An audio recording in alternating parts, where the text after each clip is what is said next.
Bom dia, irmãos. Graças a Deus, estamos aqui outra vez para transmitir a palavra do Senhor. Hoje é domingo, escola dominical, né?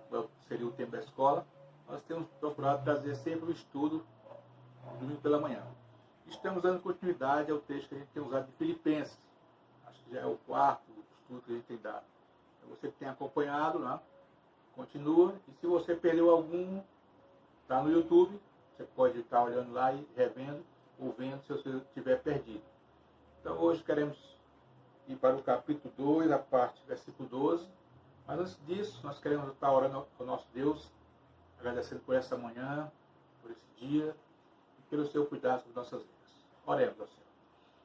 Pai, nós queremos te agradecer, Senhor, por esse momento em tua presença, pela possibilidade que o Senhor nos dá, Pai, de nos comunicar com os nossos irmãos, nesses momentos que a gente tem vivido um distanciamento, por conta desse vírus que tem assolado todo o mundo.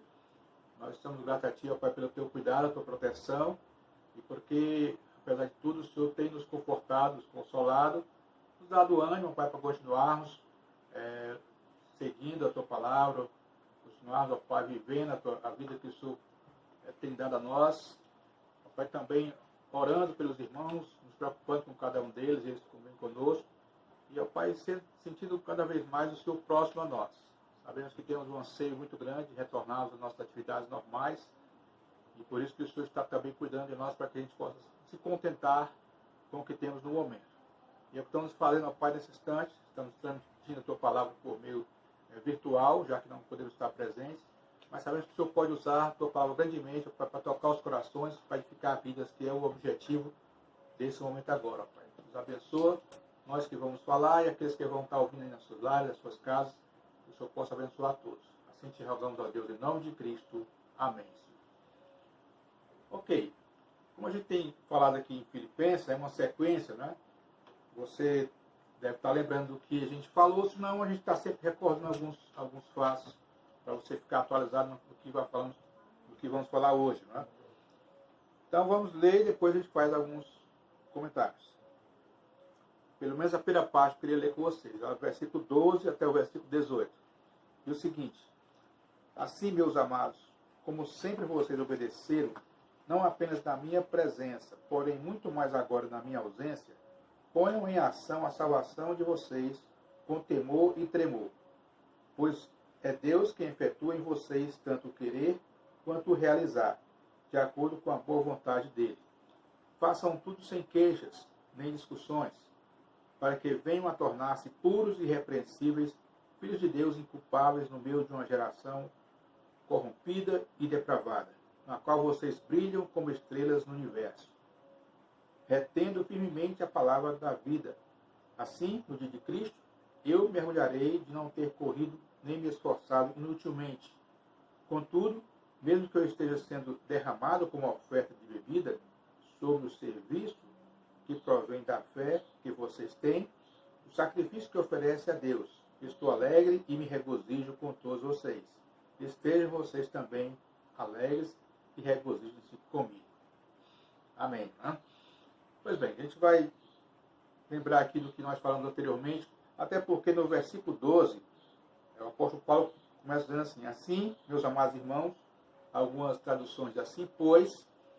E óbvio que, como ele assim se expressa, ele está fazendo ligação entre aquilo que ele vai dizer daqui para frente e aquilo que ele havia dito anteriormente. Lembrando que o que ele vinha falando no capítulo 2, no início do capítulo 2, falando sobre a humildade cristã, que era um assunto que ele achou importante tratar com aquela igreja, já que havia alguns problemas surgindo ali no meio, não só da igreja, né, no meio da cristandade naqueles dias, que eram alguns pregadores que estavam até pregando o evangelho, mas eles tinham uma motivação errada, partindo de um sentimento de orgulho, de buscar glória para si próprio. E embora Paulo tivesse dito para eles que não importava, o importante é que fosse pregado o evangelho, mas é óbvio que isso afetava a vida espiritual da igreja. E Paulo então escreveu para corrigir, se já estivesse acontecendo, né, ou prevenir, se ainda não estivesse ocorrendo entre aqueles irmãos. E ele enfatizou muito a questão da humildade, pegando a Cristo, né, como sendo nosso maior exemplo. Isso no capítulo 2, os versículos de 1 a 11, já que continuava o assunto que vinha do capítulo 1. Agora ele diz o seguinte, no versículo 12, né? para a gente começar aqui. Assim, meus amados, como sempre vocês obedeceram, não apenas na minha presença, porém muito mais agora na minha ausência, ponham em ação a salvação de vocês com temor e tremor. Então, Paulo vincula, eu falei aqui, essa exortação que ele vai dar agora, com aquilo que ele já havia antes exposto. A expressão amados meus, que Paulo usa aqui, não é apenas uma expressão. Paulo não usou isso como uma formalidade apenas. Paulo realmente amava aqueles irmãos. Essa expressão demonstra um carinho, um cuidado, né? Um amor verdadeiro que Paulo tinha por aquelas pessoas. Não é ruim a gente adotar no nosso relacionamento palavras de carinho, de cuidado. É verdade que é bom. Mas muito mais quando essas palavras são verdadeiras, vêm realmente do coração. E quando Paulo chamou aqueles irmãos de meus amados, realmente era isso que ele sentia por aqueles irmãos. Amor. E também se achava muito próximo deles, até porque eles o pertenceram no sentido espiritual, dele pregar para eles, dele edificar aquelas vidas. Então, meus amados, né? Essa intimidade, esse amor que Paulo tinha por aqueles irmãos. Além disso, o assunto que Paulo tinha que tratar, às vezes pesava um pouco, as correções, né? Todos nós, de vez em quando, precisamos ser corrigidos, ser exortados. Às vezes a gente entende isso como um certo puxãozinho, né, de orelha. E a palavra e o amor, né, esse que veio antes, a razão de Paulo fazer isso pelo amor que ele tinha, isso suaviza, né, um pouco mais alguma outra situação que fosse um pouco mais dura, mais pesada. Então Paulo amava aqueles irmãos de verdade. Mas ele diz o seguinte: como vocês obedeceram, não apenas na minha presença, muito mais agora na minha ausência devem obedecer. Então Paulo aqui, o que ele se refere? A que ele se refere, né? Paulo foi o grande instrutor daqueles irmãos. Ele pregou o evangelho para eles, ele começou aquele trabalho ali, né? Já falamos sobre isso com Lídia, né? Aquele carcereiro, aquela família dele, e foi expandindo. Então Paulo passou um tempo ali ele pregava, ali ele instruía, aconselhava, corrigia, né? Então os irmãos foram crescendo, tendo aquela figura do apóstolo como alguém que eles podiam se apoiar, eles podiam recorrer nas suas dúvidas, nos seus problemas, enfim. Eles cresceram ali enquanto Paulo estava presente. E o que Paulo está dizendo é o seguinte: enquanto Paulo ali estava, eles também foram não somente receptivos ao Evangelho, mas também obedeciam aquilo que a palavra dizia, as instruções do apóstolo. Eles realmente foram, digamos assim, exemplares nessa questão do respeito, né, da obediência para com o apóstolo Paulo. Só que agora Paulo não estava mais lá. Paulo estava preso, em local mais distante. Então, o que seria deles agora? Então, o que Paulo diz para eles? Agora vocês continuem. Se fizeram isso na minha presença, muito mais agora na minha ausência. Era preciso fazer aquilo na presença de Paulo? Sim que era. Com certeza era. Agora, na ausência dele, muito mais ainda, já que ele não estaria presente, é preciso que a igreja agora mostrasse aquilo que aprendeu. O tempo que estiveram com Paulo foi tempo de aprendizado. Tempo de aprendizado. Eles aprenderam. Eles absorveram. Eles viram como é que fazia. Agora era o tempo da prática, de mostrar o crescimento. Né? Esqueci da minha roupa. Agora eles precisavam fazer a mesma coisa, estando ele ausente. Chegou o momento da prática, de caminhar com suas próprias pernas. Paulo usou um sistema que é o melhor para se fazer quando você quer ensinar uma coisa para alguém. Primeiro você instrui, você dá a teoria, depois você pratica com aquela pessoa, praticam juntos, e depois você deixa que ela faça sozinha. Paulo fez isso, embora essa última parte não foi porque ele quis, ele foi preso, estava preso ali, mas a sequência era essa. Vocês ouviram, vocês foram bem instruídos, vocês me viram praticando, vocês praticaram comigo. Agora, sigam sozinhos. Né? Mais ainda, vocês precisam estar em prática com aquilo que vocês aprenderam.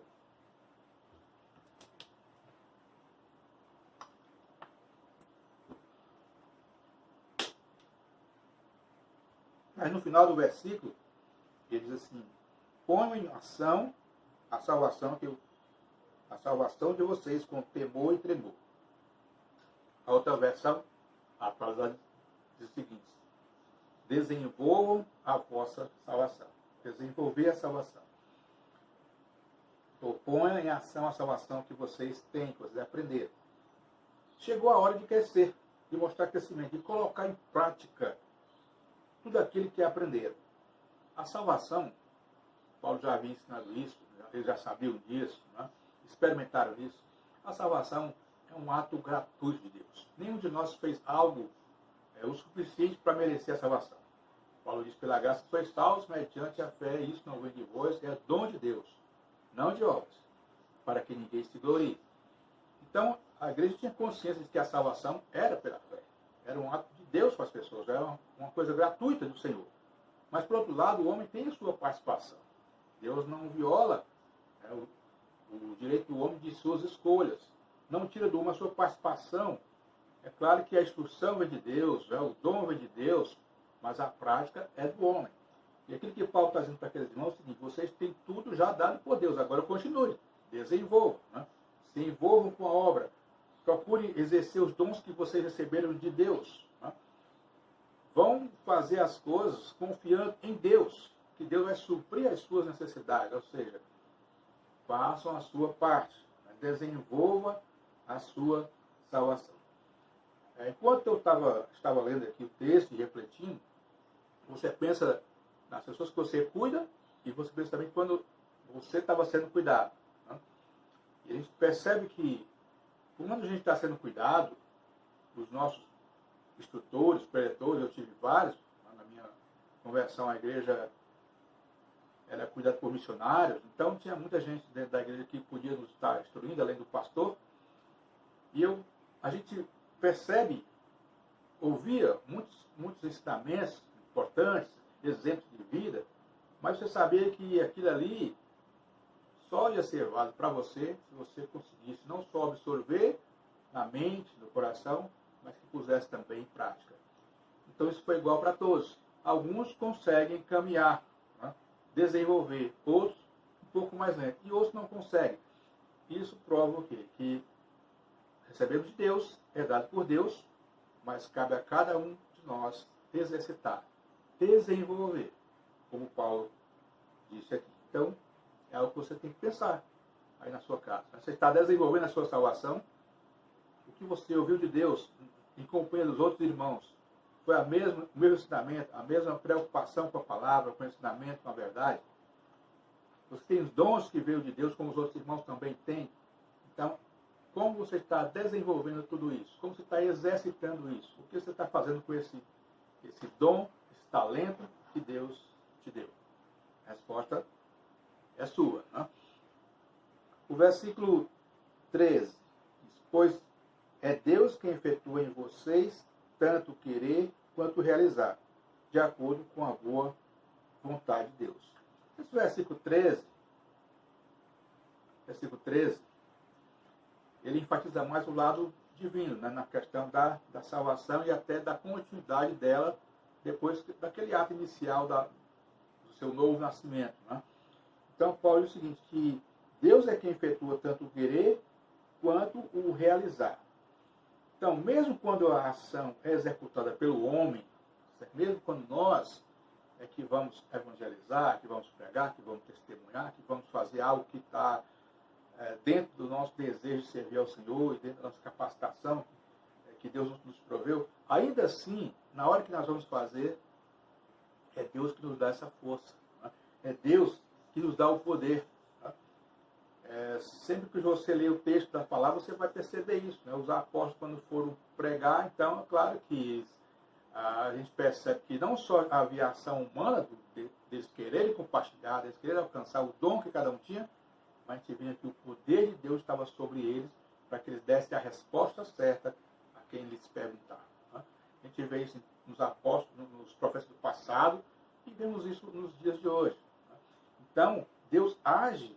Na verdade, esse texto só demonstra o seguinte: nós somos totalmente dependentes dele para a salvação e para a continuidade dela, para exercer os dons que ele nos dá.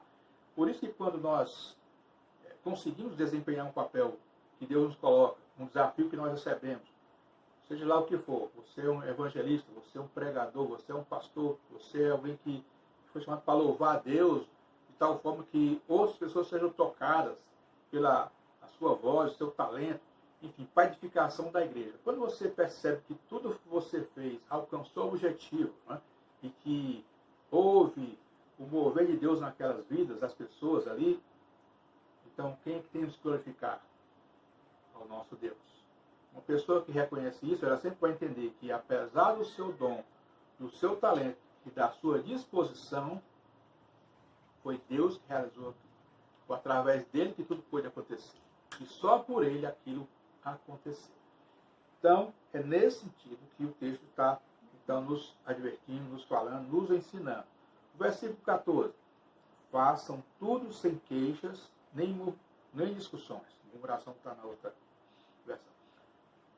Para que venham a tornar-se puros e irrepreensíveis filhos de Deus, inculpáveis no meio de uma geração corrompida e depravada, na qual vocês brilham como estrelas no universo. Façam tudo sem queixas, sem murmurações ou contendas, como diz a outra versão. Né? Nada desgasta tanto um relacionamento entre pessoas, ou entre líderes e igreja, ou igreja e líder, do que a questão das murmurações. Quando a gente fala sobre murmuração, não tem como você não lembrar da caminhada do povo de Deus com Moisés no deserto. Depois de passarem mais de 400 anos como escravos, né, ali no Egito, restrito a um espaço, né, delimitado nas suas atividades, liderados por alguém que não era o seu povo, não era o seu Deus, não era o seu líder, agora podendo voltar para sua casa, nessa caminhada da terra prometida, ainda assim o povo murmurou, e murmurou muito, né? E murmurou várias vezes. Né? E por isso que Deus disse que Moisés era o homem mais paciente do mundo.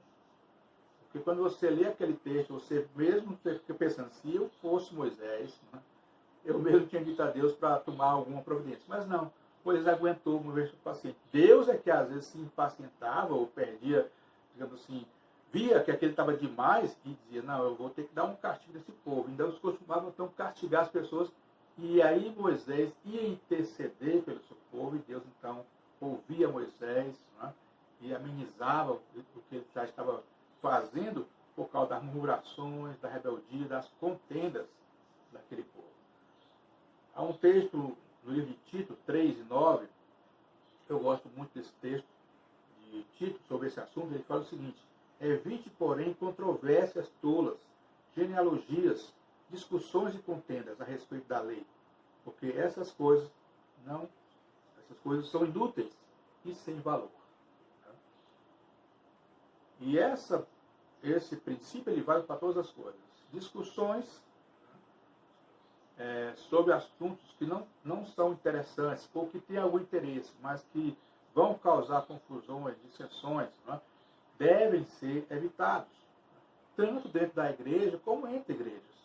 A gente tem igrejas formadas com princípios diferentes e temos que conviver como irmãos juntos, trabalhar juntos quando for necessário, quando for preciso, quando tiver oportunidade, e cada qual respeitar as diferenças que temos uns em relação aos outros.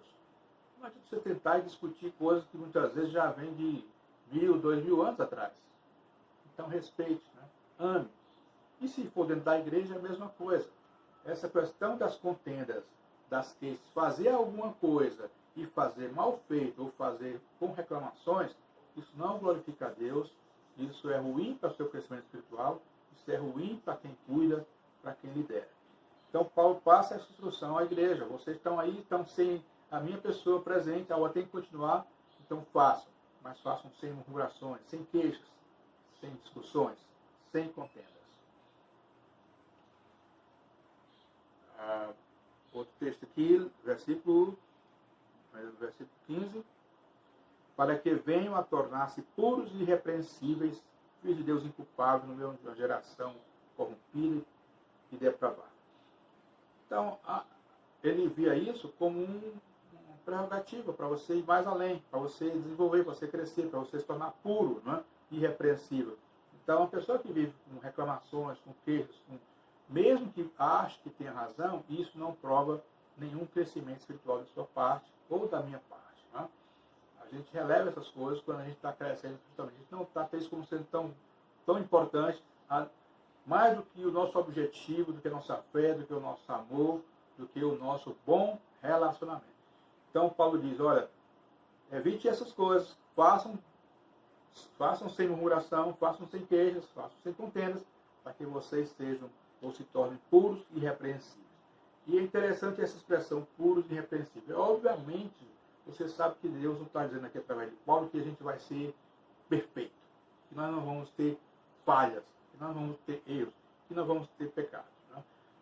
Todos nós sabemos, o texto da sua palavra nos diz isso, que ninguém que está aqui nesse mundo deixa de pecar, mesmo quem se converte. Não é à toa que quando João escreveu a sua primeira carta, diz que se alguém pecar, né, confesse os pecados, e Deus vai perdoar os pecados e purificar a justiça. Né? Então, ninguém pode dizer que é perfeito sem ser perfeito diante de Deus. No entanto, há um objetivo nosso de purificação, de tornar a nossa vida, nosso testemunho, mais plausível, mais claro diante do Senhor, diante das pessoas, mais parecido com aquilo que o Senhor é e que traga honra e glória para o nosso Deus. Ele fala aqui de dois aspectos da nossa relação com Deus e que termina sendo isso que ele fala aqui, da questão da pureza e de ser irrepreensível. Ou seja, tem a ver com a nossa natureza, a interna e a externa. Internamente falando, né, a questão de ser puro, a pureza vem de dentro de nós. Nós temos que ser transformados por dentro. Né? Os nossos sentimentos, os nossos pensamentos devem ser puros. Né? Uma pessoa que trabalha o seu interior, né, para que ele possa ser santificado, é essa pessoa que está tornando-se puro. Né? Porque quando ela for agir, ela vai agir conforme aquele que vem de dentro do seu coração. A gente tem que se purificar por dentro. Né? Como é que faz isso? Né? Pela palavra, pela renovação, né, da vossa mente, como ele Paulo diz lá em Romanos, né?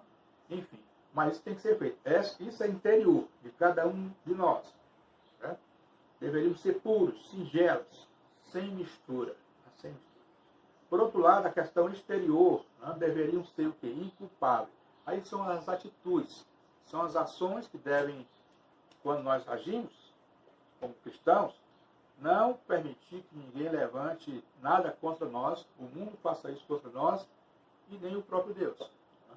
Então seria ser irrepreensível, não encontrar acusações. Né? É como eu disse antes, não procura perfeição, porque não existe. Mas algo que possa ser moralmente reprovável. O cristão não deve ser esse praticante. Deve ser irrepreensível. É isso que Paulo está aqui nos dizendo nesse texto. Né? E ele fala aqui, no meio de uma geração corrompida e depravada, na qual vocês brilham como estrelas do universo. Ou seja, a geração, tanto aquela como essa, o mundo em que nós vivemos tem essa questão da depravação, né, do erro, da falha. Né? E isso não deve, digamos assim, escandalizar ninguém, porque Paulo diz que todos nós andávamos nos nossos delitos e pecados. Essa era a nossa vida antes de conhecermos a Cristo como Salvador.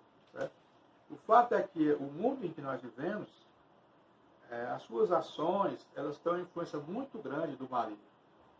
E as pessoas se habituam com esse tipo de vida que Paulo diz, Deus diz que é uma vida corrompida, depravada, porque não tem censura para aquilo que Deus reprova, porque cada um faz o que quer. Então, no meio dessa geração que nós vivemos, falando de nós hoje, nós cristãos devemos ser puros e irrepreensíveis. Devemos ter uma atitude diferente, mesmo que as pessoas nos reprovem, mesmo que as pessoas achem estranho as nossas ideias, os nossos pensamentos, nossas atitudes, mas o que importa é que isso está sendo feito para glorificar a Deus. E o fato de nós sermos realmente diferentes no nosso interior, nossos sentimentos e nossas ações, é que faz com que a gente se destaque nesse mundo de tanta maldade, de tantos erros, de tanta corrupção, de tantos pecados. E aí Paulo usa essa analogia dizendo que vocês brilham como estrelas no universo. Ou seja, no meio da escuridão, as estrelas brilham. É esse o princípio que Paulo está colocando para nós. A igreja deve brilhar no meio da escuridão, no meio das trevas, no meio do pecado. Ela deve ter uma atitude tanto íntima, interior, de pureza, como exterior, de ser irrepreensível. Versículo 16. Retendo firmemente a palavra da vida. Assim, no dia de Cristo, eu me orgulharei de não ter corrido nem me esforçado inutilmente. Retendo firmemente a palavra da vida. A gente precisa da palavra de Deus. A gente precisa ler mais a palavra de Deus. A gente precisa refletir mais sobre ela, meditar mais e fixar mais essa palavra na nossa mente e no nosso coração. Isso é reter, é segurar. Às vezes nós ouvimos a palavra, às vezes nós vamos à igreja, a gente lê algum texto bíblico, mas aquele não fica no nosso coração, aquele não fica na nossa mente. E como é que a gente percebe isso? Nas atitudes, nos pensamentos. Porque quando a palavra de Deus ela fica em nós, os nossos pensamentos e atitudes serão diferentes, serão avaliados de acordo com o que nós estamos colocando no nosso coração, que é a palavra de Deus. Está lá dentro, e ela vai dizer se é bom ou se é ruim, se faz ou não faz, se deve ou não deve fazer. Então, quando nós escutamos isso dentro de nós, é porque a palavra de Deus está lá. Ela está, você se apegou a ela, você fixou ela, e ela está fazendo a diferença na sua vida. Paulo continua aqui no mesmo versículo, dizendo assim, assim no dia de Cristo, eu me orgulharei de não ter corrido nem me esforçado inutilmente. Paulo gostava de usar algumas comparações, algumas analogias, e uma delas que ele usava muito nessa área do esporte, das corridas. Né? Havia um objetivo quando a pessoa entrava em uma maratona, em uma corrida, era vencer, era chegar lá. Né? E ele compara muitas vezes a vida cristã e até o seu trabalho como uma grande corrida. Né? E que o objetivo dele era chegar e era vencer. Né? Então, o que ele está dizendo aqui para nós? Que no dia de Cristo, o que seria o dia de Cristo? É uma expressão para dizer o seguinte, na segunda vinda de Cristo, no seu retorno, quando ele voltar. Né? Todos aqueles que escreveram as cartas que nós temos como inspiradas por Deus, eles tinham essa esperança de que Cristo voltaria naqueles dias. A gente já explicou aqui a razão disso. Né? Eles achavam que muitos fatos que aconteciam ali eram fatos que já mostravam que Cristo estava próximo da sua vida. Outro havia um anseio de ver isso acontecer no coração daqueles irmãos ali. O próprio Paulo, ele tinha essa esperança, né, de que ainda seria possível ele ver Jesus voltar. Né? Ele achava que isso ia acontecer em seus dias. E outros também tinham esse mesmo pensamento, esse mesmo desejo. Né? E Paulo diz, olha, quando isso chegar, versículo 16, né? No dia de Cristo, eu me orgulharei de não ter corrido nem me esforçado inutilmente. Ou seja, o que é que Paulo quis dizer com isso? Que o fruto do trabalho dele tinha valido a pena. Que aqueles irmãos não só faziam parte da igreja de Filipos, mas aqueles irmãos estavam crescendo, aqueles irmãos estavam trabalhando, aqueles irmãos supriam a necessidade da igreja quando Paulo não podia estar ali presente. Isso mostrava o quanto eles desenvolveram, o quanto eles cresceram, meus irmãos. Às vezes é preciso acontecer uma coisa dessa. Uma das reflexões que a gente tem que ter sobre esses dias de pandemia, e esse já um mês, mais de um mês que estamos em casa, é justamente isso. O que é que tem no nosso coração e nossa mente? O que foi que ficou fixo aí? O que foi que está fixo em nós? Como nós analisamos esses dias? Como aproveitamos? Nós estamos crescendo, apesar de não estarmos indo na igreja? Será que o crescimento da igreja, ou o seu crescimento, vem só por causa do pastor que está ensinando, por causa do irmão da escola dominical, por causa de um culto que você vê acontecer, por causa de um louvor? E se nós não podemos ter isso agora, o seu crescimento parou, a sua alegria de ser cristão parou? Não, não deve ser assim. Nessa oportunidade que estamos tendo agora, cada um precisa botar em prática aquilo que aprendeu dentro da igreja. Em cada igreja que você frequentou. O ensinamento, a verdade, o desejo de amar, de servir a Deus. E todos nós devemos estar nesse momento para refletir sobre a nossa vida cristã, sobre as nossas falhas, sobre o tempo que nós perdemos em não aproveitar estar livremente na casa de Deus, ouvindo e aprendendo a palavra de Deus, e hoje nós estamos privados disso. Nós devemos estar todos ansiosos para voltar esse momento de estar juntos, para então fazer aquilo que talvez não fizemos antes, servir como não servimos, crescer como não crescemos até então. Pensa nisso. Né? Paulo diz o seguinte, que aquela igreja, no dia que ele se encontrasse com Cristo, no dia da segunda vinda de Jesus, ele ficaria orgulhoso, porque ele não correu em vão, porque aqueles irmãos cresceram. Ele não se esforçou inutilmente, ele se esforçou de fato, mas ele viu o resultado do seu esforço, do trabalho que ele fez. É claro que tudo isso Deus agiu, mas Paulo via também como a sua parte humana, o seu trabalho, o seu serviço. Né? E aí ele disse, eu não corri em vão. Versículo 17. Contudo, mesmo que eu esteja sendo derramado como oferta de bebida sobre o serviço que provém da fé de vocês, que vocês têm, o sacrifício que oferece a Deus, estou alegre e me regozijo com todos vocês. Acabamos de dizer agora que Paulo tinha essa esperança, né, de que Cristo ainda voltasse nos seus dias. E isso movia muito das suas atitudes. Ele tinha esperança até de ser solto, né, e passar um tempo com aqueles irmãos. E a sua maior esperança era Cristo voltar ainda naqueles dias e ele ter aquele encontro com Cristo, como ele escreveu lá em Tessalonicenses. Talvez Paulo pensasse, eu vou ser um desses que vão subir, né, que vão ser levados ainda vivos. Mas, por outro lado, apesar de Paulo ter essa esperança, até uma certa certeza de que talvez de fato acontecesse, Paulo também era muito submisso à vontade de Deus. Paulo reconhecia a soberania de Deus. E nem tudo aquilo que a gente sonha, que a gente quer, é aquele que de fato vai acontecer. E ele então coloca diante de Deus essa verdade. Ele ainda fosse transformado sobre isso. Mas, se isso não acontecer, é claro que Paulo ia findar sua vida ali na prisão, como de fato aconteceu. Paulo ia ser morto, ia derramar o seu sangue.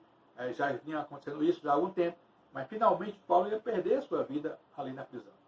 E o que é que ele diz a respeito disso? Contudo, verso 17, mesmo que eu esteja sendo derramado como oferta de bebida sobre o serviço que provém da fé de vocês, o sacrifício que oferece a Deus, eu estou alegre e me regozijo por todos vocês. Paulo faz uma comparação com o sacrifício do Velho Testamento. Não havia essas ofertas de holocausto, que depois era feita uma oferta de bebida. E muitas da bebida era o próprio sangue. E no caso aqui, Paulo fala sobre isso, que o seu sacrifício, ele era como sacrifício a Deus pelos aqueles irmãos ali, né, pelo trabalho que ele estava realizando. E que no final ia redundar no seu próprio sangue sendo derramado. Então, assim, mesmo que eu seja sendo oferecido como uma oferta de bebida, né, uma libação, é o termo usado no Velho Testamento, né, oferta de libação, mesmo que isso aconteça, ou seja, mesmo que a morte dele seja inevitável, mesmo que o seu sofrimento não termine, a não ser que a morte chegue para ele, ainda assim Paulo diz o seguinte, eu estou alegre. Eu estou alegre. Aliás, essa carta é a carta da alegria, né? Alegrar, outra vez eu digo alegrar. Eu estou alegre e me regozijo, ou seja, eu festejo com todos vocês. E diz mais ainda, estejam vocês também alegres e regozijem comigo. Então, Paulo mostra uma convicção, uma certeza muito grande. Eu lendo isso aqui, eu estava lembrando daqueles amigos de Daniel que foram jogados na fornalha, né? Quando o rei, indignado com eles, porque eles não se dobraram diante da estátua que ele levantou, e disse, eu vou jogar vocês aqui, eu quero ver quem vai libertar vocês. Se tem um Deus que faça isso. Né? E eles então disseram, porque se o nosso Deus, né, quiser nos livrar, ele vai nos livrar. Né? Mas, se ele não o fizer, se a gente morrer queimado, ainda assim não vamos nos dobrar diante da sua imagem. Né? Ou seja, é claro que Deus podia livrá-los se Deus o quisesse, mas se Deus não o quisesse, nada mudaria. A vontade de Deus ia prevalecer e aqueles homens iam continuar firmes. Mesma coisa faz Paulo agora. Pela vontade dele, pelos seus sonhos, seus desejos, ele queria ver Cristo voltar. Ele queria subir com ele. Mas se isso não acontecesse, né, pela vontade de Deus ele continuasse, ele sabia que ia ser morto, ia para o sacrifício, vamos dizer assim. Mas ainda assim, ele louvaria a Deus, porque o dever estava cumprido e a vontade de Deus tem que prevalecer. É isso que acontece na nossa vida também, irmão. Às vezes, nós temos sonhos, temos pedidos de orações, colocamos vários aqui. Mas nem sempre acontece aquilo que nós pedimos, aquilo que nós queremos. Mas isso não deve mudar a nossa fé em Deus. Isso não muda o poder de Deus. Pelo contrário, mostra que Deus é soberano. De alguma maneira, Ele está sempre nos abençoando. Sempre. De alguma maneira, há lições positivas para nós. O que nós não podemos entender, às vezes, é porque as coisas acontecem, mas sabemos o seguinte, que se Ele permitiu, é porque há um propósito em todas as coisas. E porque Ele é soberano.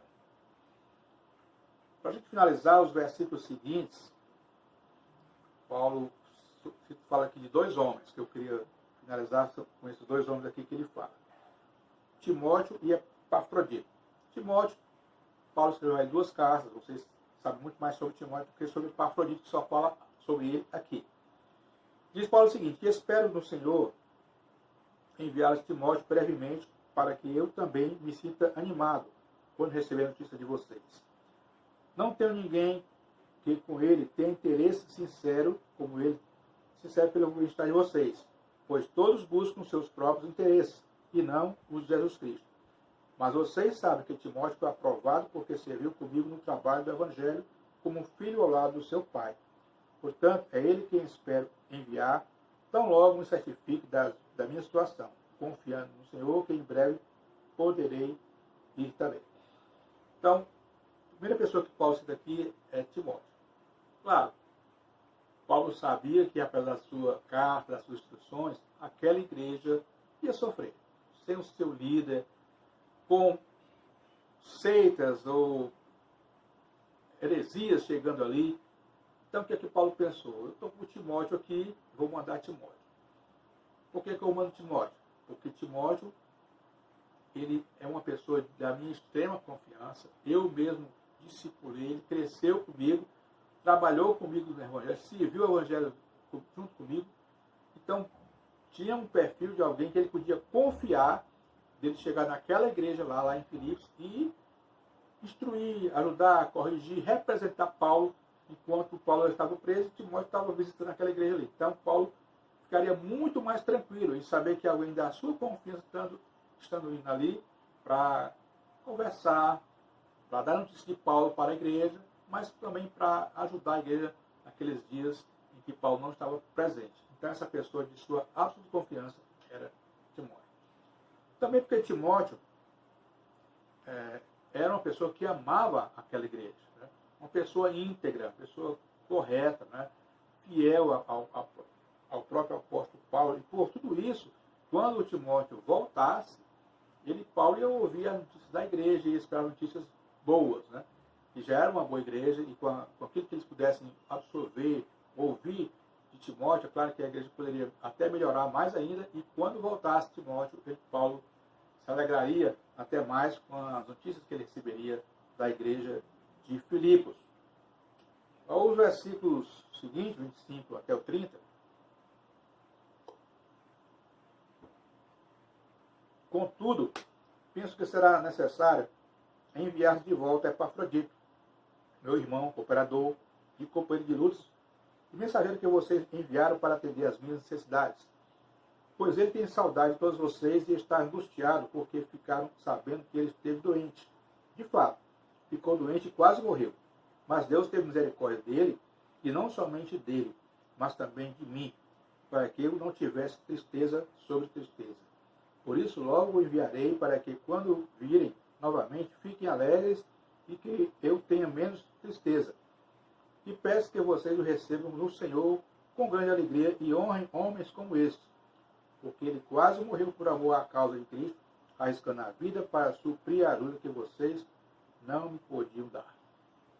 Então, a outra pessoa é Epafrodito. Era ele, Epafrodito, da igreja de Filipos. E como Paulo diz, ele foi enviado lá para dar uma assistência a Paulo, para cuidar de Paulo enquanto Paulo estava preso.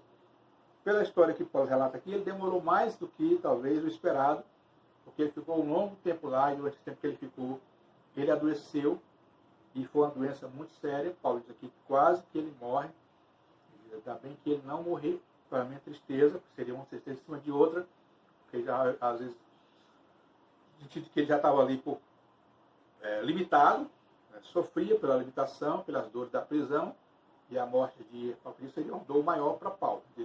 Deus não permitiu. Então Paulo aqui exalta o trabalho de Epafrodito, um homem também de Deus, um homem cooperador, companheiro de lutas, né? Então, só que agora Paulo tinha que mandá-lo de volta. Ele próprio estava apreensivo por Epafrodito, né? Porque ele adoeceu e de alguma forma a igreja soube, havia uma apreensão sobre o que aconteceu de fato com ele, e ele então queria voltar, estava saudoso também de voltar. Paulo aqui pede para a igreja receber a ele com alegria, né? Grande alegria, com honra, porque ele destaca aquele homem como sendo um homem de valor, né? Um homem que entregou a sua vida ao serviço de Deus e até arriscou-se a ponto de até colocar em risco a sua própria vida. Alguns creem que a igreja, devido a algum problema interno, talvez, alguns pensamentos diferentes, questionavam um pouco a pessoa de Epafrodito. Alguns creem assim. Por isso, dizem eles, Paulo então fez essa apresentação de Epafrodito à igreja, né? Recebê-lo de volta, e que tratasse ele com cuidado, com carinho, que reconhecesse a ele como um homem que merecia honra pelo que ele fez no Evangelho. Bom, para a gente fechar aqui o nosso estudo de hoje, né? O que nós aprendemos com o relato de Paulo aos Filipenses, versículo 12 até o versículo 30. Né? Uma das coisas importantes que nós aqui aprendemos, meus irmãos, é que a salvação, ela é um dom de Deus, mas nós temos que desenvolver essa salvação. E cada um de nós tem que absorver aquilo que aprendeu de Deus na sua vida, não só na sua mente, mas no seu coração, e executar, entrar em atividade, né? Tanto no serviço cristão, para cuidar da obra de Deus com os seus 12 talentos, como também para viver esse mundo e dar um testemunho. O mundo precisa. Paulo diz aqui que o mundo vive em trevas, né? Como se estivesse no escuro, né? E a igreja tem que brilhar como estrelas. Então, quando fala aqui igreja, né? Fala de nós, de cada um de nós pessoas. Né? Eu achei bastante válido esse momento de reflexão sobre isso aí. Né? Falei um pouquinho aqui sobre esse momento de estar em casa, a gente pensar um pouco sobre essas questões que a gente abordou aqui, especialmente questões práticas, como a sua vida com Deus, a sua vida dentro da igreja, a sua vida na comunidade em que você vive. Se você pensa você próprio, né? Que tipo de crente você tem sido dentro da igreja, que tipo de crente você tem sido fora da igreja, né? Você tem o mesmo proceder dentro da igreja, quando você está sendo ali olhado pelas pessoas ou instruído pela palavra de Deus, e você tem o mesmo procedimento lá fora, quando talvez você não está cercado por crentes, nem tem pelo pastor perto. Será que a sua atitude é digna do Senhor? Será que o seu coração tem pureza e atitudes refletem uma vida irrepreensível? É uma coisa para a gente pensar. E também, quando Paulo aqui fala do seu trabalho, chegar ao fim, Paulo tinha uma ansiedade muito grande pela vinda de Jesus Cristo, e essa deve ser também a nossa ansiedade. Né? Pensar que um dia Cristo vai voltar, é claro que bom seria que fosse agora, né? Antes da gente passar por tantas mais dificuldades, mas lembrando que a vontade final é de Deus. Se nós tivermos que passar por algumas lutas mais ainda, assim vai acontecer. Mas como Paulo, nós devemos nos regozijar. Devemos estar felizes porque sabemos que estamos fazendo, temos feito a obra de Deus com amor, com cuidado. Aliás, uma coisa que nós falamos aqui é que se formos fazer, seja o que for, faça tudo tanto para a glória de Deus, como sem queixas e sem discussões, sem reclamações. E finalmente, Paulo citou 2 homens que são exemplo para nós, Tito e Epafrodito. Timóteo e Epafrodito. Timóteo, aquele discípulo de Paulo, que Paulo viu crescer na fé, e a ponto de se tornar um dos líderes da época, né? Paulo escreveu aí 2 cartas, Timóteo continuou o trabalho que Paulo fez, então, homem confiável, homem de Deus. E o outro homem que ele cita aqui é Epafrodito, também uma pessoa que se destacou na sua fidelidade, arriscou a sua própria vida para servir ali o apóstolo Paulo que estava em cadeias, enfim.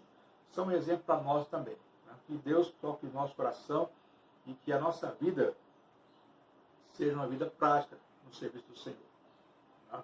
E esses homens que nós colocamos aqui, eles absorveram o que Deus falou para eles, o que Paulo falou para eles, né? O que não só ficaram na sua mente, no seu coração, mas eles praticaram essa verdade. Eles brilharam numa geração que era escura pelas suas trevas, pelos seus pecados. Né? Eles resplandeceram, eles mostraram pureza, eles foram irrepreensíveis. E é isso que Deus quer para mim, isso que Deus quer para você também. Amém? Que Deus abençoe. Um bom dia para você.